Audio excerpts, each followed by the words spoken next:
demonstrations in camps when Yazidis tried to say that there is a bad situation in the camps.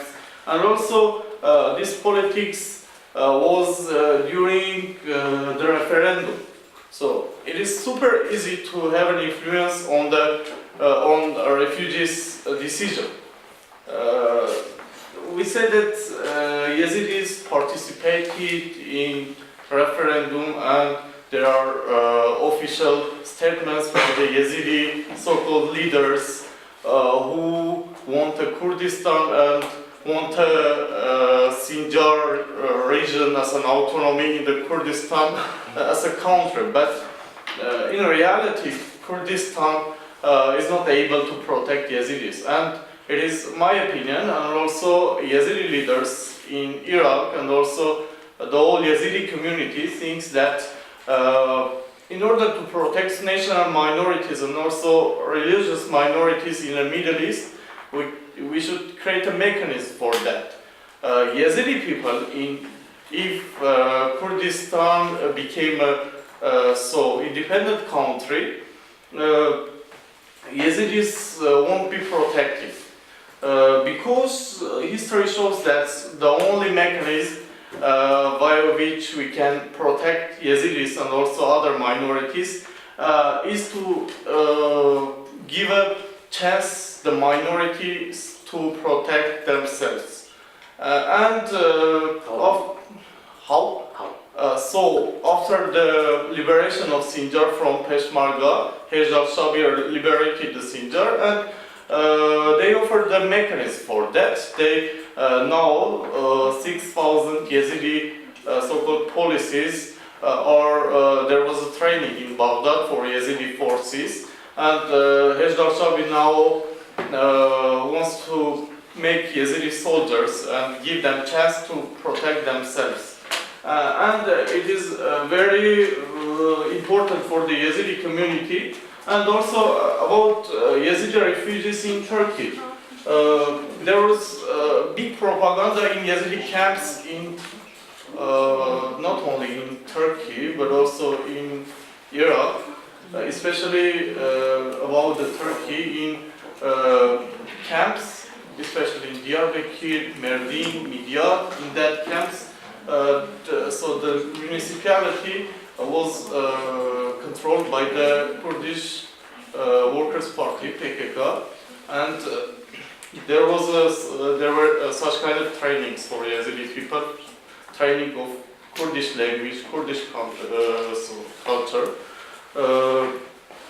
So with one of the famous leaders, figures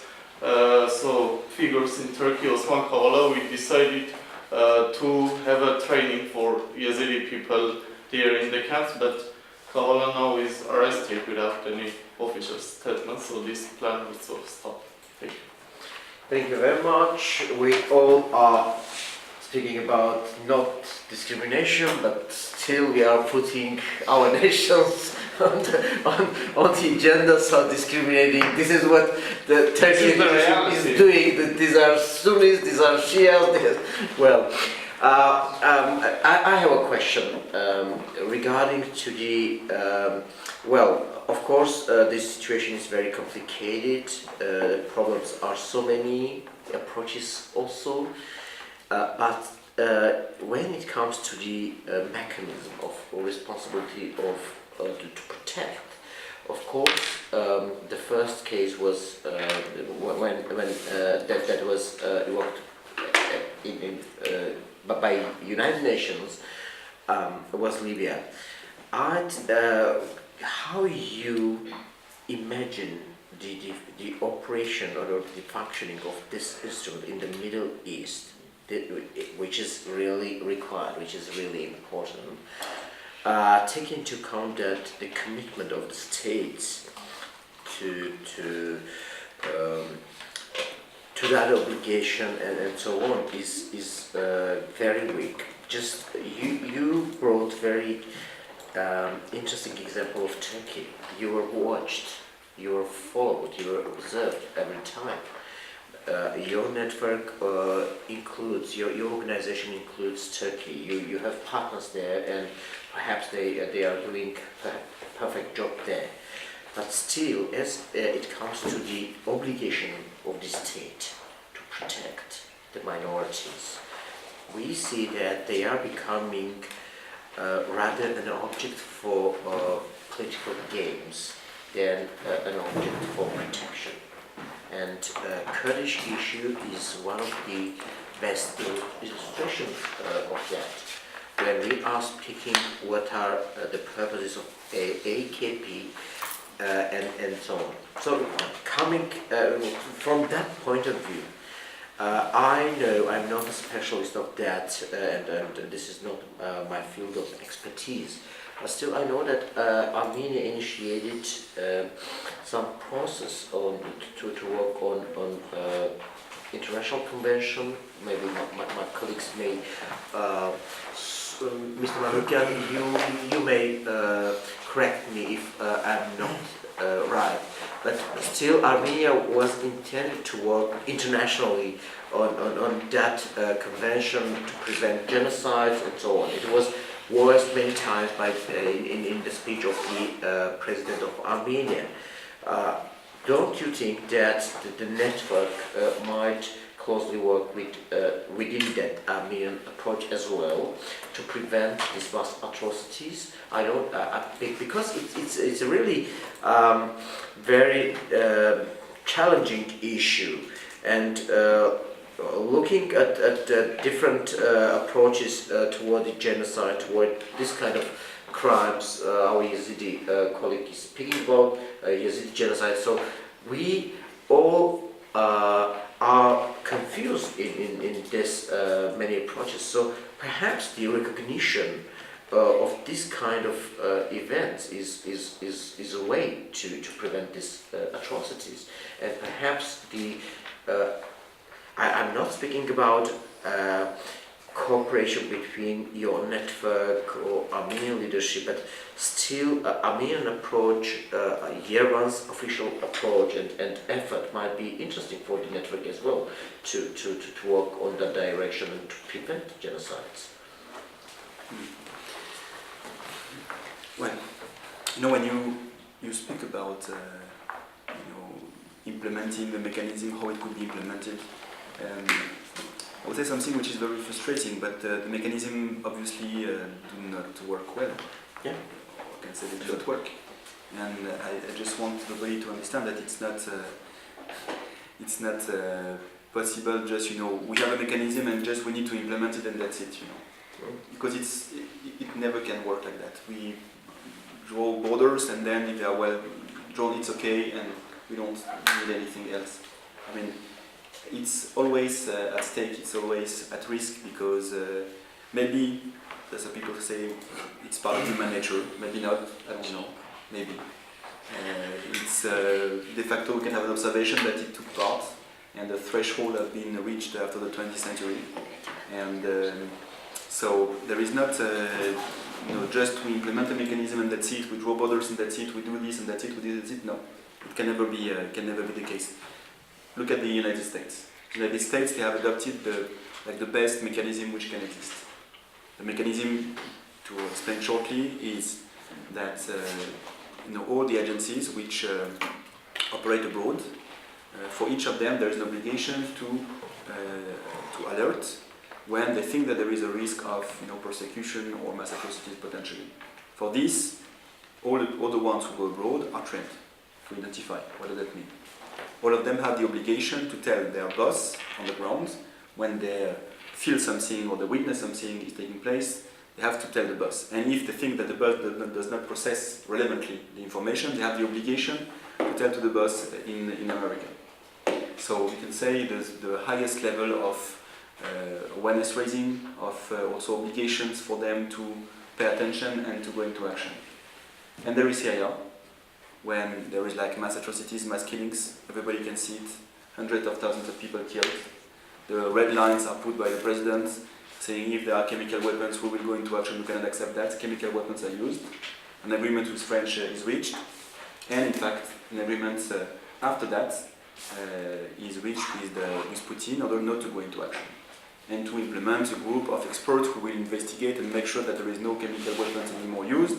The same group which is now being destroyed a few days ago by Russia, no investigation about who used chemical weapons, etc. And then, of course, I mean, everybody knew that.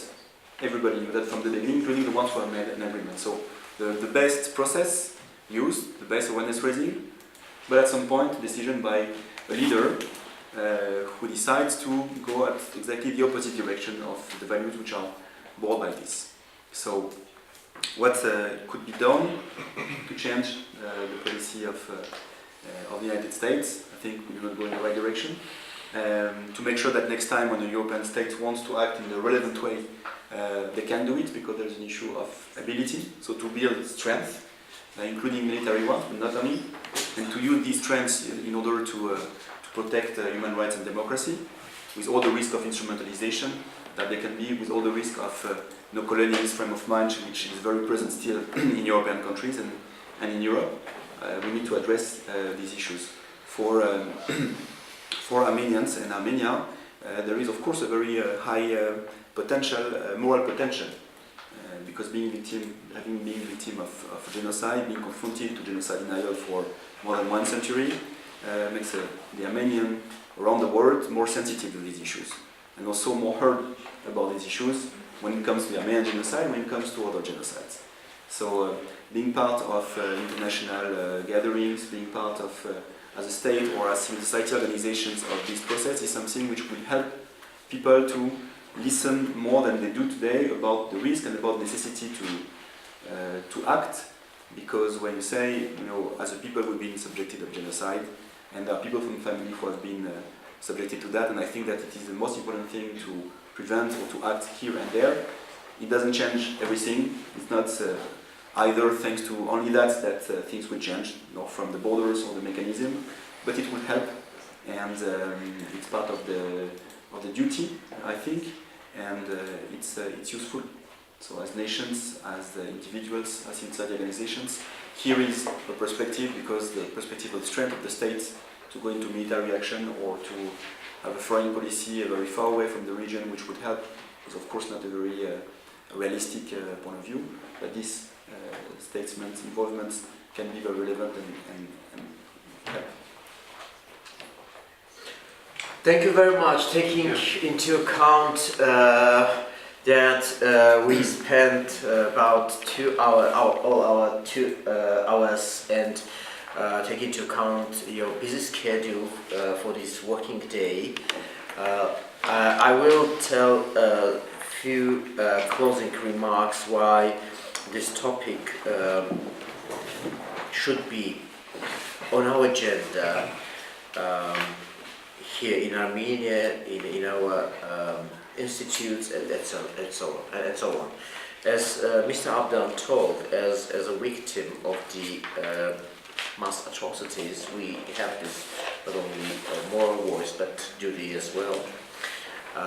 The region we are discussing, Middle East, with all this diversity of peoples living there, is not far from us, and somehow this is our region, and we should be very active, at least on humanitarian field, helping the people to prevent any violence, and to help the people to create a new future after this terrible war with Islamic State Daesh. And finally, we also see that we are living, well, our region, South Caucasus, although is relatively separated from the Middle East in our political conscience, and sometimes there is a feeling that the developments going there will not affect us, but this is not true. And finally, we have a conflict still with Azerbaijan, and this is somehow another manifestation of intolerance and not respecting international obligation and not thinking about political settlement of the conflict. So I think we have to double our efforts in that line, and we are happy to know about your organization. You gave a brilliant, fascinating presentation on the work you are doing. We understand that the network, especially AIISA network, is quite young, but quite impressive, and we wish you good luck, and we are hopeful that Armenian grassroots organizations, parliamentarians perhaps might be interested and will join to that initiative and to represent Armenia and its voice there. Unfortunately, we couldn't host some other friends and experts who yesterday promised to come here, but I also hope that this is our first but not last meeting in Armenia. We encourage you to continue your endeavors and to engage Armenian society in this very important initiative and work. Thank you very much, Mr. Abtan.